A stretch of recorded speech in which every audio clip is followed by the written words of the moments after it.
If there's ever a moment when you realize that even your own flesh and blood can throw you into the abyss just to protect their own spotlight. For me, that moment was when I quietly stepped out of the lavish wedding hall in Savannah, Georgia. Behind me, the sound of ambulance sirens tore through the glamorous air while every horrified gaze was fixed on my perfect older sister, Serena Whitaker, who had just collapsed under the shimmering lights after raising the glass of wine that was supposed to be mine. I didn't tremble and I didn't cry. In my head, one thought echoed. If one day your own family tries to hurt you out of fear of being overshadowed, remember justice always has its way of coming back around. Have you ever put your complete trust in family only to be betrayed by them? Share your story in the comments. Maybe your story will save someone else. My name is Ava Whitaker. I'm 28, born and raised in a family that outsiders always admired, but for those of us on the inside, all we wanted was to escape as soon as possible. The Whitaker family was a symbol of Southern achievement. My father, Harold Whitaker, was a 3-term local senator. His speeches bold and his words sharp as any Supreme Court judge.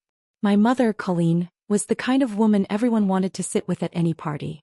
She could command every glance, effortlessly mentioning powerful connections with just a sly smile. But in our big, beautiful house, always filled with laughter and fresh flowers every Sunday morning, I never truly felt like I belonged. I was the youngest, once the pride of my parents for my art achievements and state-winning photographs. But then my sister Serena started to conquer every standard my parents set. Brilliant, calm, flawless, and she soon launched a standout fintech startup. Every success of mine, awards, exhibitions, still playing with photography. Ava, when will you have a wedding like your sister? Words I heard so often they sometimes felt like I was living in an endless loop where I was always the low note, drowned out by applause for Serena. But maybe the thing that hurt most wasn't feeling invisible, but those times my sister pushed me into the shadows simply because she couldn't stand the thought of anyone else getting attention, even for a fleeting moment. Serena and I used to be close when we were young, playing together on the front lawn, drawing Chuck pictures on the porch every summer. But everything changed when Serena started taking away everything I loved. First my art awards, then the study abroad scholarship she secretly withdrew my name from, afraid our parents might compare us. Serena was always perfect in the adults' eyes, but to me she was the one who would never let me shine even for a second. Learned to shrink into myself, to become the background wall in the perfect family drama my parents staged for friends and Savannah's elite. At every party I was just the girl carrying trays of food around, occasionally smiling to avoid awkward questions about marriage, career, or even why I still lived alone in a shabby apartment in the artsy part of town. Every attempt to be recognized was shut down by my mother's effortless remarks, and my father would only advise me not to disturb the family harmony. Serena knew exactly where I was vulnerable and always took advantage of it. Every time I tried and found a little success, she would think up some cruel joke. Sometimes sending fake emails that cost me contracts. Sometimes smearing me in our shared friend group or spreading rumors that I was riding the family's coattails. Those wounds festered, silently accumulating into a deep anger I thought would haunt me for life. But I also understood beneath all the glyphs, my family was no different from the most dysfunctional ones. Everyone terrified of being left behind, terrified of being forgotten, willing to do anything to secure their place in that power play, even if it meant destroying their own flesh and blood. Suppose everything would have kept going the way it always did if not for Serena's so-called wedding of the century. For the first time in my life I was forced to appear not just as a shadow but as the official maid of honor at a family event the entire city of Savannah was buzzing about. Everyone was eager to talk about the white bouquets, the extravagant dress, the groom, Jack Ramsey, the only son of a famed New York real estate billionaire and the very same man who unbelievably was the first person ever to make my heart flutter. And that truth I knew was the match that would ignite every hidden conflict in my family. Yet at that time I couldn't imagine things would escalate to such a dangerous extent. As my mother's sarcasm and Serena's control tightened around me, I realized I had only two choices: either remain the background for someone else's success or step into the light on my own terms. I started pouring all my savings and time into opening a small studio. A place where I could take the kind of artistic photos I truly loved. It was the only space where I could breathe freely. A place where the youth of Savannah came to tell their stories through images. Even if to most of my family it was just another childish artsy phase bound to fail sooner or later. But I didn't give up. Every photo I took, every tiny exhibition in an old cafe in the historic district received unexpected support from strangers. The highlight was when I won a regional photography award. A small feat in the eyes of the elite, but the whole world to me. The day I brought that certificate home, my mother just glanced at it and said, "Have you ever thought about marrying someone like your sister did? Or do you plan to just drift around with your camera forever?" I managed a faint smile, already used to being belittled. But deep down I couldn't stop wishing that someday I would prove my worth. Even if only to myself. When Serena started planning the wedding of the century, I thought I could avoid all the drama by simply focusing on my work and my own life. I was wrong. Right from the moment she sent me the invitation to be her maid of honor, Serena made sure to emphasize, "Remember, Ava, just make sure you don't draw any attention to yourself." Every word stung, reminding me I was only meant to be a perfect prop alongside her glow. But this time I wasn't going alone. I brought Miles Kim, my new boyfriend whom I'd met at an art exhibition in Atlanta. He was the only one who truly saw. Miles quickly became my family's new obsession. They didn't like him because he wasn't one of them. Not rich, not powerful, and worst of all, he supported me living the life I. But my father warned me, "Don't bring trouble home." My mother ignored Miles at every conversation, and Serena, sweet to the point of fake, went so far as to invite his ex-girlfriend to the wedding. I tried to be patient, telling myself everything would be fine if I just held my ground. But the storm hit just when I landed my first big commercial contract for the studio. The real estate firm wanted me to shoot their new staff portraits. I shared the news with Miles and with my parents and sister, only to wake up the next morning to an email from the client. I was stunned, and only one person came to mind. Who could have done this? Later, during a drunken night, Serena herself whispered into my ear as she walked past, "You'll never escape my shadow. You're just a pale imitation, and if I want to, the whole world will believe it." The hostility became more and more obvious as the wedding approached, with little arguments flaring into a simmering storm. My mother grew even more controlling, probing about Miles, scrutinizing my every move. My father, the one I used to think could be my anchor, chose to stay silent, keeping out of all the conflict. Meanwhile, Jack, sometimes the look in his eyes held something deep and sad I could never quite understand. But I realized that beneath his perfect exterior he too was caught up in this family whirlwind just like me. The night before the wedding, as the whole family gathered to review every last detail, I accidentally caught Serena quietly crying in the dressing room. I wasn't sure if those were tears of fear, jealousy, or just sheer exhaustion from carrying the perfect big sister crown for so long. At the moment she saw me, she wiped away her tears, fixed her dress, and shot me a cold smile. "Don't think Jack cares about you. He chose me. You do well to remember your place."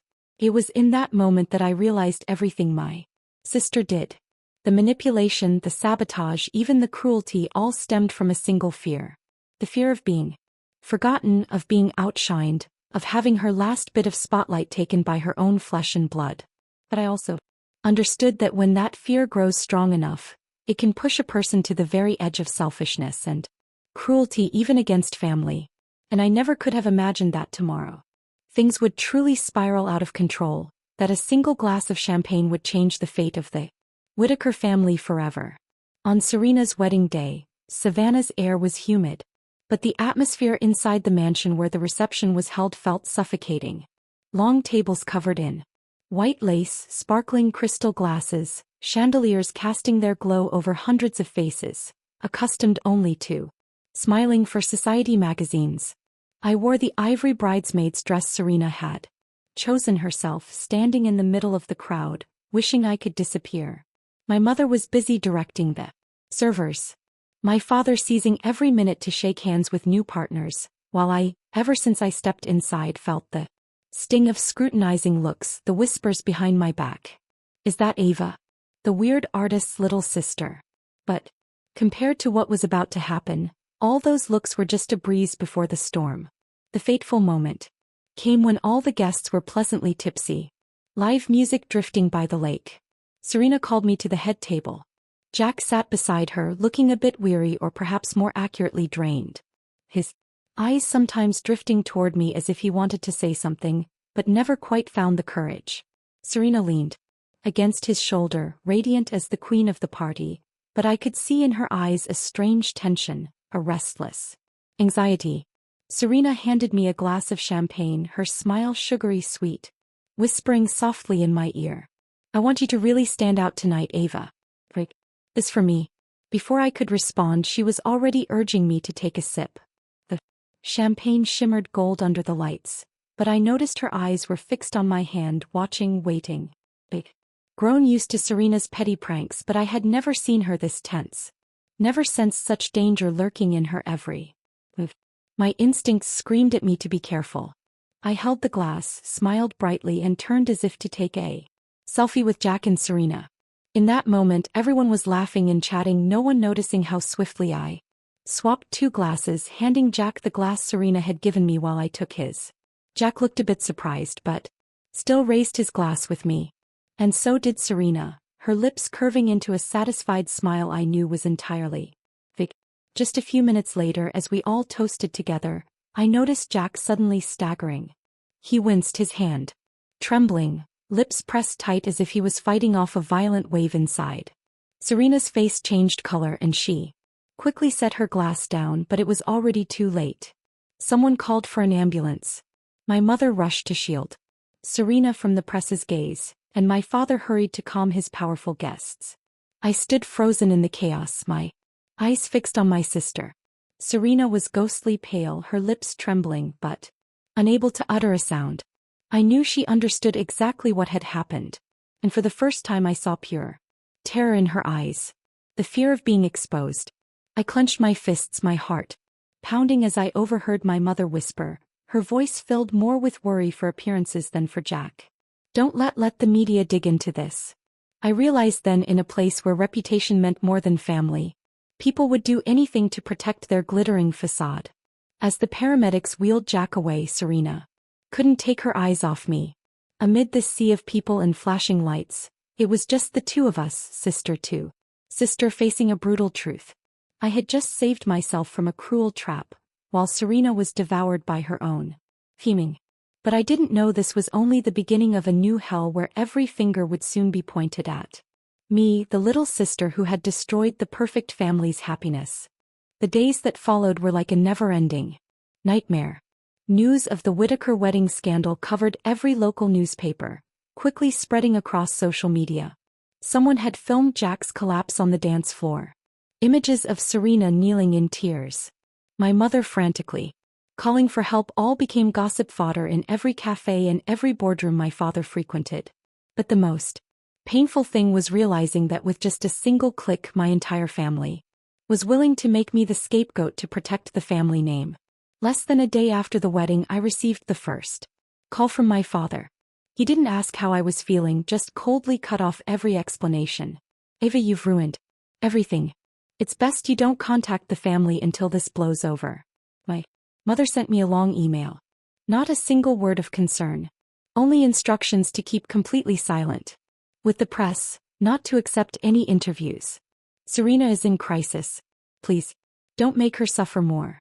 At the bottom, my mother reminded me to transfer all my bank accounts into her name for safety, as if I was a ticking time bomb that could expose all their secrets.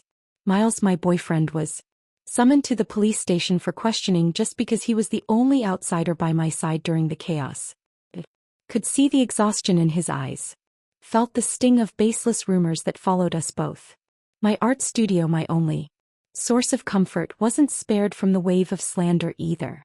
Commercial contracts were cancelled one after another. Old clients quietly disappeared. Online, people who once admired me began to post vicious comments. "A senator's daughter with that kind of ethics. Family records deserve to be punished." Some even photoshopped me into fake news stories. No one cared to hear my side of anything. I wrestled through sleepless nights staring at overdue rent notices and the studio closure warning. Friends drifted away. People who once proudly showed off photos with me on Instagram suddenly wiped all traces of our connection. My phone never stopped ringing, mostly unfamiliar numbers, reporters, or threatening, mocking messages. There were times I felt so hopeless I couldn't bring myself to leave the house. I'd curl up on my worn-out sofa listening to the rain tapping on the window, wondering, was I really the one at fault? Should I have just stayed silent, remained a shadow, played the background for Serena? All for the sake of a family that only looked normal in the eyes of outsiders. Memories of childhood, of being manipulated and sabotaged by Serena, of my mother ignoring my tears to praise my sister, all came flooding back like needles stabbing my pride. I started to question myself. Did I deserve this just because I wasn't perfect? Because I couldn't hide my pain as skillfully as they did? In my weakest moments, I thought about running away from Savannah, leaving everything behind, vanishing as if I had never existed. But just as my trembling hand reached for the old suitcase, I caught my reflection in the mirror. Puffy eyes, a vacant face, but lips pressed together in stubborn defiance. It was right then that memories of all the injustices I'd swallowed, the sleepless nights after being sabotaged. Every time Serena looked me dead in the eye and said coldly, "I'll always beat you, Ava." All of it surged into a tidal wave in my life. I burst into tears, not holding back anymore, letting the tears flow and release all the pain I'd pent up for years. But in the midst of that flood, I heard a small but steady voice in my head. If I don't stand up now, I'll live my whole life in fear and in someone else's shadow.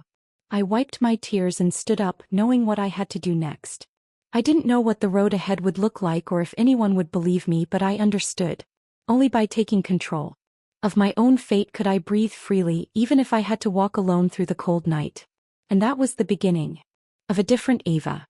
The one who would never stay silent in the face of injustice again.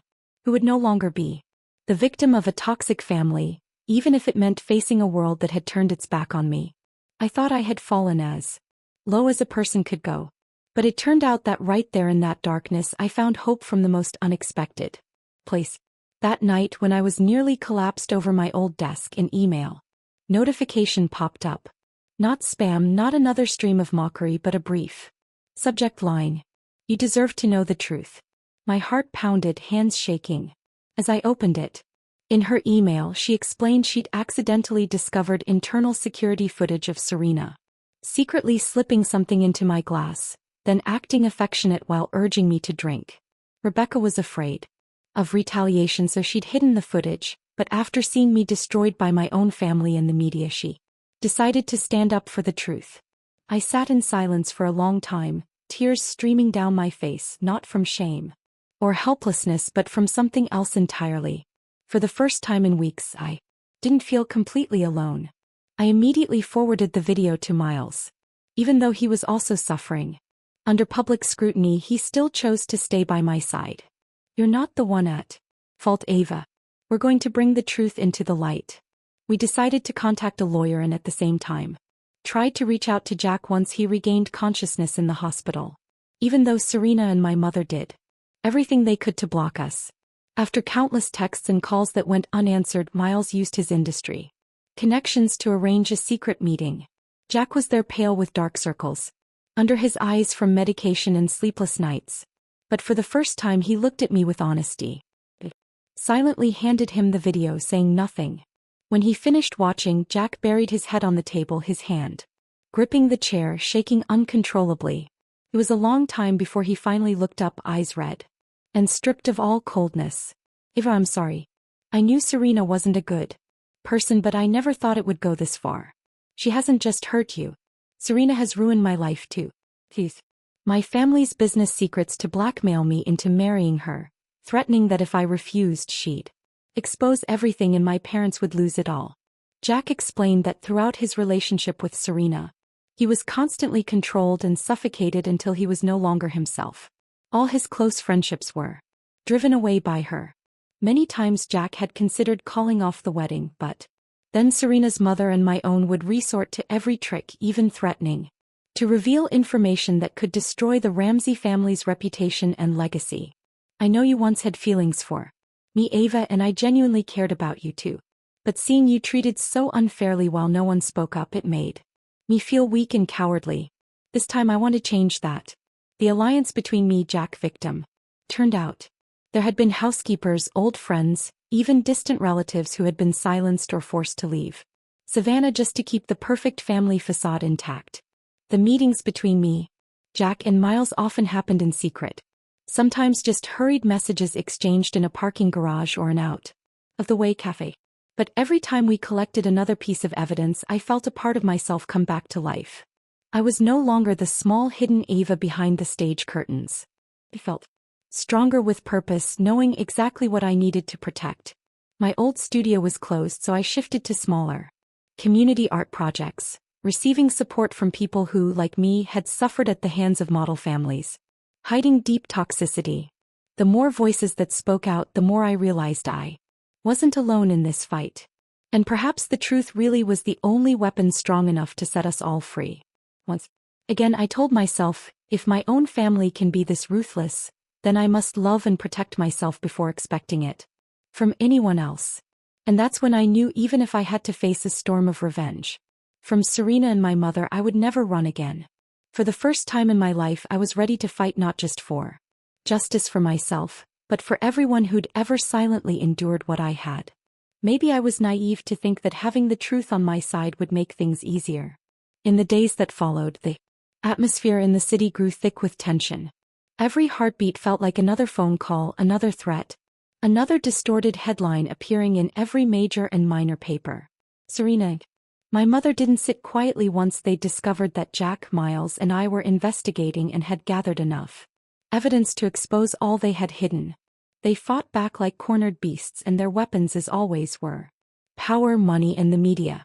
Suddenly, I became the target of a professional smear campaign. They hired their friendly journalists to push out a wave of articles with cold-blooded headlines. Mentally unstable young artist invents blackmail story against powerful family, or senator's jealous sister sabotages everything. My photos from Facebook were edited, cropped, even photoshopped. Some people pretended to be old friends and shared completely fabricated stories about me, trying to paint me as unstable in the public eye. Under every article there were hundreds of hateful comments, vicious words stabbing into my heart. A girl like that should just disappear from Savannah. There's no smoke without fire. She must have done something shady. I knew it was my mother and Serena pulling the strings behind the scenes. Serena, who wept and even pretended to attempt suicide when I texted to confront her with the truth. One late evening, Serena suddenly showed up at the door of my old studio. Her eyes swollen red, a thin coat wrapped around her as if she had just escaped a nightmare. She knocked frantically, begging to talk, then broke down crying. In the freezing room. I'm begging you. Don't make me lose everything. I just wanted to protect what I've worked for my whole life. For a brief moment, I glanced the girl I once loved in her. Vulnerable, frightened Serena, not the manipulative tormentor who haunted my childhood.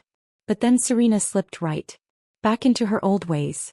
She began to threaten me, bringing up our father, debts, the family's reputation, even using our mother's illness as a shield.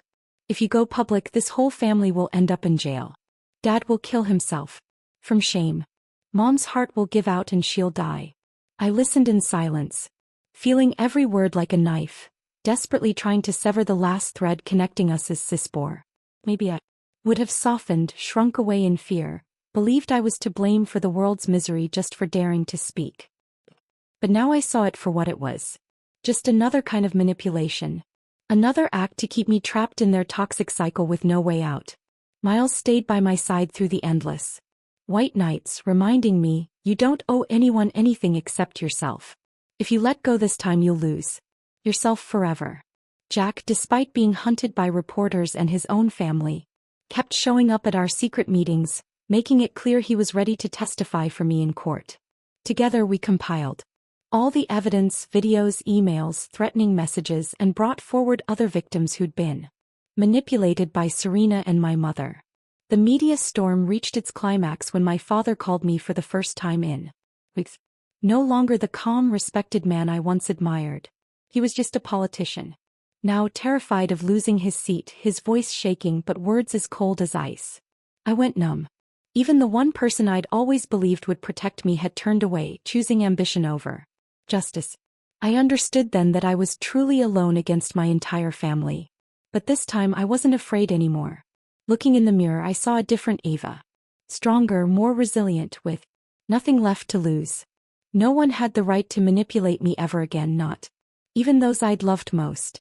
And that was the moment I decided it was time to speak out. I never imagined I'd have to stand in front of cameras, face dozens of reporters and journalists, and all those faces that used to look at me with nothing but pity.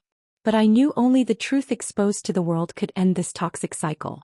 Not just for me, but for everyone who had ever been silenced in a picture-perfect family. I invited everyone to a large riverside cafe, the place where I'd held my first photo exhibit, where I'd first dared to dream of a free life. In my hands was a hard drive holding all the video clips, Jack's recordings, Rebecca's emails, the financial documents Jack had secretly taken from the Ramsey family safe, and all the threatening messages from my mother and Serena. No one could deny the truth anymore. When the camera started rolling, I looked straight into the lens, my heart pounding so hard I thought I might not be able to speak. But I found my voice low but unwavering. My name is Ava Whitaker. I am the youngest daughter of the Whitaker family, once celebrated as Savannah's model family. But behind all the glamorous parties, the perfect photos, and the inspiring speeches lies a world of control, manipulation, and emotional abuse that I and so many others have had to endure just to protect the family name. I played the hotel's security footage, letting everyone see Serena slip something into my glass, watch as she coaxed me to drink with her fake affection. Next came the audio recordings. My mother ordering business partners to cut off my contracts, emails, orchestrating smear campaigns in the media, financial documents tracing funds to bribed reporters and paid-off witnesses. Jack stood beside me, his eyes red but blazing with resolve, stepping forward to confirm everything. My name is Jack Ramsey. Serena Whitaker didn't just control me. Current lives, including Ava's, to hold on to her family's power. I am ready to take legal responsibility, and I apologize to Ava and everyone else who has suffered at their hand. The press conference exploded. Dozens of questions were hurled at us, and newsrooms rushed to request interviews. Other victims, former friends, hotel staff, even housekeepers who had been unfairly dismissed, started to speak out, sending messages of thanks for voicing the pain they'd hidden for so long. The tide turned on social media. Instead of insults and accusations, there were words of encouragement, stories of surviving family abuse, and support for anyone ever blamed for daring to be different. Thank you, Ava. Because of you, I finally had the courage to tell my own story. Don't be afraid. You're not alone. I hope you find peace and get to be your true self. As the truth flooded out, the media began investigating Serena and my mother. Prestigious social organizations across Savannah cut their names from membership lists. My father's reputation was left in ruins. He was forced to publicly withdraw from politics to protect the family, though everyone knew it was to avoid an even bigger scandal. Jenna and my mother faced lawsuits, the threat of losing everything, while I received new offers to collaborate with organizations that help victims of emotional abuse. I had always imagined I would feel relief watching those who hurt me finally pay the price. But what I actually felt was a quiet peace, not triumph, not gloating. When Serena sent me long, tearful messages begging forgiveness, pleading for just one more chance to start over, I replied simply, "You are my blood, but no one has the right to destroy my life out of fear of being overshadowed." That was the first time I truly drew a boundary for myself and stood firm. My art studio reopened, becoming a haven for people who'd been hurt in respectable families. The photos I took became more than art. They were proof of one simple thing. Everyone deserves to be seen, to be heard, even just once in their lives. And I knew my journey to real freedom for me and for everyone who's ever been suffocated by toxic family tie. A year passed since the day I chose to speak out, and everything had changed more than I'd ever dreamed. I was no longer the small Ava hiding behind a darkroom door. No longer felt I had to bow to anyone just because of blood. My studio had become a true community space. Each exhibition a reunion for those who had once been silenced or crushed by family, reputation, or rigid tradition. Together we shared our stories through portraits, raw emotions and tears mingled with laughter. Because at last each of us could see ourselves in that gentle light. No one could ever take away. Miles was always by my side, steady and patient. As the day we first met, he proposed to me during a packed art exhibition in the midst of thunderous applause and the teary joyful eyes of our little community. There were no more whisks about my background, no more scrutinizing looks about my family. Just me, him, and a shared faith in the free future we were building together. Jack also chose to leave Savannah, sending me a long letter full of gratitude and regret. Thank you, Ava, for freeing both me and yourself. I hope you'll always live as your true self. Never let the past chain your steps again. For Serena, perhaps after so many wounds, she finally started seeking therapy. That day, I found a bouquet of white flowers left at the studio door with a brief note. You dared to do what I never had the courage for. Maybe one day I'll understand what freedom really means. I didn't reply, nor did I hold any hatred. Sometimes forgiveness isn't about opening your heart to someone else, but about closing old debts within yourself so you can gently move forward. I know. Now I no longer need anyone's validation. I don't live for my parents' approval, am not bound by family standards, and am no longer afraid that I might wake up alone tomorrow. Because to live authentically, to believe in the value of freedom and kindness. The most beautiful part is that I am not alone on this journey. Every day I receive messages and emails from strangers sharing their stories about the times they dared to leave the shadows, to speak up after years of suffering. We embrace each other in the wide heart of the city, realizing that sometimes the bravest thing of all is simply to choose yourself even if the world turns its back on you. The day I stood on stage at my first major conference, not as the senator's daughter, not as the unnecessary bridesmaid, but as Eva, a person living truthfully. I looked out over hundreds of unfamiliar faces and felt a strange warmth. I said, don't let anyone, not even family, define your worth. You are not invisible. You are not alone. If you are brave enough to move through the pain, freedom is waiting on the other side. If you've ever felt suffocated, blamed, or unseen, speak up. Share your story, because maybe someone else is waiting to be saved by your experience. Close that chapter without regret, without resentment. I learned that happiness isn't about having a perfect family, but about knowing your boundaries, letting go of what isn't yours, and living with sincerity and courage. And I know in a world where kindness is sometimes mistaken for weakness, only self-love, forgiveness, and faith in the truth can make us truly free. If you, the one reading or listening to this story, have ever been in your own home, remember you deserve to be seen, to be loved, and to be free. You are not alone. Dare to leave and you will find